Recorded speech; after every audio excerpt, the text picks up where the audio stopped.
So now drop down to Australia and to look at Peter Strafford. And Peter was really the first guy that went to Singapore to teach for Melbourne Polytechnic, because when I first met him many years ago, he was the only farrier employed by the Victoria Racing, and he was doing a similar job to Paul Summers, but on a bigger way, but also involved in education of farriers.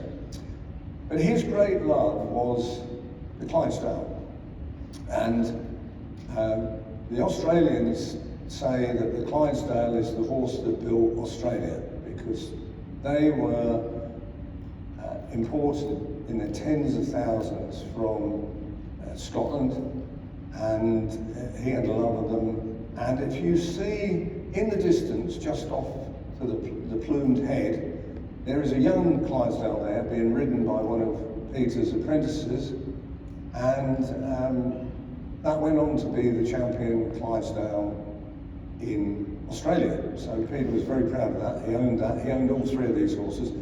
But you can see he dressed them up to take me out on a carriage drive, and then we ended up at this place, which sort of reminded me, like some of these historical, cowboy heritage areas. It was very much like that, but it was a guy who just wanted to create some of the heritage of Australia, and Peter used to do the horses there, and although this time it was his horses, it's him in the foreground, an apprentice in the background shoeing,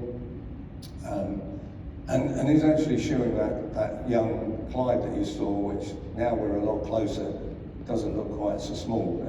They are a big horse, but they do a peculiar thing, and I'm told all large animals, this happens when they go to Australia, as they breed down in size. Generation after generation they get smaller, so they have to go back to Scotland and bring in some new blood to keep lifting the breed. And I'm told they have to do the same thing with cattle as well.